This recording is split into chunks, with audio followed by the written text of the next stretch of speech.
are having a good time this morning. Going to get even better because we're back now with Will Trent. The hit ABC show just keeps getting more popular, growing its audience each of its first 3 seasons.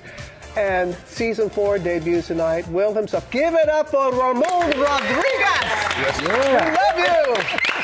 There you go. There you go. Then the crowd goes wild.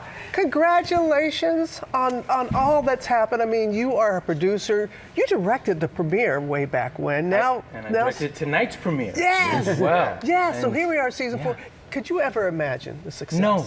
It's just one of those, well, you don't know what's going to work and why something works. And I don't have control over so many things. I have control over my work and what I try to contribute creatively. But, you know, feel very blessed and grateful to be kind of here today. Season 4 premiering tonight. I got to direct again. And it's just, and the fact that people are enjoying the show and responding to it and tuning in, it means a lot. So, yeah, because I was watching last night. I just told you about the episode I was watching last night. We had to laugh about that. But you have a special 4-legged co-star on the show. Yes. They hear the stand-in as a stuffed animal. Yeah, so Betty, you know, her real name's Bluebell. Who's incredible. She has a stand-in that's a stuffed animal. So when we do rehearsals for a scene, we bring in a stuffed animal, place it where Betty's gonna be. Oh my gosh! Oh, so this young man, his name's Eli, and he dressed up as Will Trent for Halloween. Oh. And that like moved me so much. I was like, so lovely. But yes, that's the stuffed animal that we use at times. And then Betty comes in and she performs and does her thing. So is she a diva? She's a massive diva. I've been growing this story since season 1. Private jets, you know, 2 trailers for her glam squad. You know, like the scene, these sequences when I'm driving with Betty, which we love to do because it's a big crowd piece. We do like every season. They look so fun. She's hanging there. She's actually like on this little wrapped Fernie pad that's called a burrito, mounted here with this safety line where someone is hiding in the back seat under like a black tarp to make sure that it's like everything that goes into making. It's a tiny little Porsche, and then right there's someone in the back seat of that photo. How do they fit in the back? They don't. They're just like crammed in tight with this black in the dead of summer of Atlanta. And they do it with a smile, and I'm like, you know, they're pretty amazing. It's all for Betty. It's all for Betty, and it's all for the show, and you know, people seem to love it. So let's take a look at a clip. It would be perfectly understandable for you to have some mixed feelings about that. I do not. I mean, if you weren't so scared. I'm fine. I said I'm fine. I'm so fine that I'm great. Nice. She's fantastic. She's amazing. And was wonderful to direct. She's lovely. We brought her on. You know, Will's finally having some therapy sessions. He's starting to have to deal, as we saw, a bit of rage, a bit of anger issues that he hasn't really dealt with. And, you know, with therapy, if anyone's done it, there's some good stuff and then some stuff gets turned up.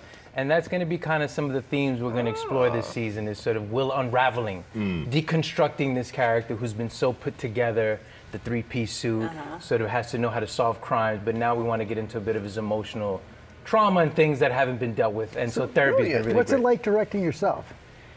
You know, it's nice when it's a show that I know so well in the character, so I've been like lucky enough that I came into it, you know, early on, obviously. I didn't direct till season 3 last year. So I know the character through and through. You know, I try to keep it moving. We have playback monitors for when I'm directing myself so I can see that. And I can luckily objectively look and go, okay, I know what I need to do to tweak and work. And then also be present for my actors and give any necessary notes that they may need. But we have an amazing cast. I mean, Margaret Troll, we have Yul Vasquez this season. So Greg German, who we brought back as a main villain again. He's fantastic in this premiere that comes out tonight. And so, yeah, we have a great cast and crew. And the show has such a fan base that some people refuse. We teased in the morning menu by calling you Will Trent, but there are people out there who refuse to accept that you are not. Right, they do. And you know, at first it was a little tricky, you know, where I'd be at a cafe and someone would like bring my coffee and the waitress would be like, you know, here you go, Mr. Trent. And I'd be like, no, sorry, my name's Ramon, but you don't have to do that. Thank you. She goes, sure, no problem, Mr. Trent. And I was like, okay. And then I was like, you know what? Exactly. And then I was like, I'm going to embrace this. There you go. And I was on a Delta flight, and the flight attendant recognized me, gathered all the other flight attendants. She's like, we see celebrities all the time, but we love your show. Mr. She Trent. goes, Mr. Trent. I go, excuse me, it's Special Agent Will Trent. They lost it. They literally, they were like, yes, it is you. You made our dream. Can we please take this photo? And it was just, I'm like, I'm so lucky. They love the show. They love the character. That much. They think I'm him. I will fulfill that. No problem. We're lucky because we get to watch it. Yeah. We're Way to lucky, embrace my it. man. Way to embrace it. Yeah. I know. It is hard-earned and well-deserved success. Congratulations on this new season. When you started all these years ago, getting into the Will Trent universe, did you think that this was possible, or what would happen? You know, you don't know if something's going to work, if a show is going to work. You learn you only have control over the work you can do. I try to make, create an interesting character, work with these writers who are really brilliant, and it stuck. I mean, there's a lot of cop shows out there. I know one thing that I really was focused on was how can we make something that feels a little different, that feels unique, that has its own take on this world, and we were able to sort of create it. Well, these characters based on a very, very famous book by Karen Slaughter. So he's an interesting, fascinating guy with his backstory. But again, not guaranteed that it's going to work.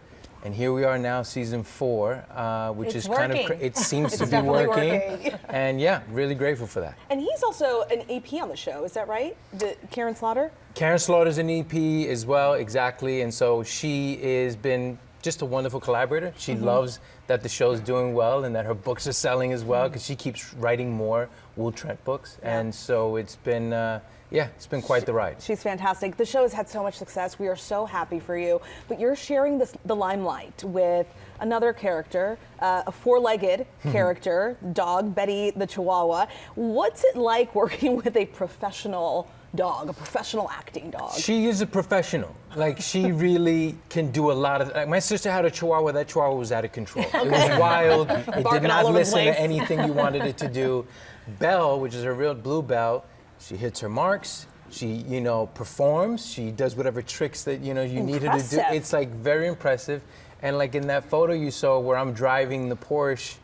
I mean, there's just a lot of things behind the scenes that you can't actually appreciate. You're seeing the final product, but to get her to be on that Porsche, she's sitting on this rolled up Fernie pad with the woman behind me holding a safety line hidden in the back chair. I mean, there's all the antics to make it look like it's all smooth and nothing. But she, by the way, look at her wardrobe. She gets fantastic sweaters. Sweater. She gets her own looks. She has her own glam squad. Yeah, she's adorable. The stand-in is an actual stuffed animal, which is hilarious. So we have a stand-in for rehearsals, and then Bluebell comes in and does her magic. She's too big of a star. She can't be the She's stand-in just too big, She's you know? too big. Yeah. Let's show everyone a clip of the show. This man dictated my whole life from the moment I was born.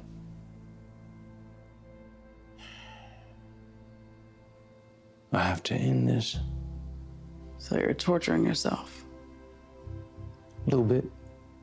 Oh, torturing yourself. You're not only the star of the show, you also have directed some of it and you're a producer on the show. What is it like putting all those different hats on? It's a lot of hats, but I wouldn't want to be doing anything else. I've got a great collaborative team, that we get to work with. And again, what's nice is as we keep getting to do the show, we learn what's working. We get to, our confidence builds as we see some of the ideas and the leaps and we really try things that are pretty bold at times on the show. The show, what I'm proud of, is something that can be very dramatic and emotionally loaded. And then we can have some really silly, funny moments. Last season, we had a hallucination where I was dancing and everyone was dancing and the Chihuahua was talking. It was just and then we'll have some really heartfelt, this season is gonna be pretty intense. The theme was to sort of have Will unravel. We wanna he's going through therapy, dealing with some of his trauma and what comes up with that. That scene was dealing with this character who murdered his mother, who's now back sort of haunting him and back in his life. And so we're gonna really push Will, and we'll see some rage and anger and some of all the emotions he's sort of been dealing with. Before you were an actor, you played Division II college basketball, so you got some athletic. You're a baller. Yeah, you got some athletic ability there, but how did that basketball experience compare to a little pickleball therapy with Margaret Cho? I know, right? Margaret's amazing. I mean, pickleball's all the right. It's so popular, and I love it. We had pickleball socks yeah, for sale. Exactly. You see, you know what I mean? That's just what it is. And so basketball is my life. I mean, I still ride with my basketball in my car. I asked them to put a hoop on the stages in Atlanta where I can always shoot around. It's a big part of my life. It's what got me into acting, which is kind of a weird journey where I did these Nike commercials and that put me in front of the camera. And I did those Nike commercials because a buddy of mine invited me to a Nike event to do a basketball trick. And I did the trick and I won the event. Oh, wow. And so that's kind of been an interesting journey. But it's funny how some of the things in life, you don't know how they're going to sort of work or how those tools will come handy. But I used to dance, I played basketball, and all those things somehow I directed, I've written, and now I get to sort of work a lot of those things on this show, which is amazing. I directed tonight's premiere, which I'm really, really proud of and excited. And I directed another episode this season in Puerto Rico, the home, you know, my island. And so I can't wait for that episode to air. So it's really fulfilling creatively. You're living your dream. I really, really, really, I'm very grateful. And, you know, to be able to work and do what we love, as you all know, it's quite the honor. And how's your jumper? My game? My jumper's still intact, no doubt. My jumper and my handles. I'm not going to be shy about that. All right, you got it all. You got it all, including a hit show premiering season 4 tonight, which Ramón directed here. It premieres at 8/7 Central here on ABC, streams the next day on Hulu. That's Will Trent.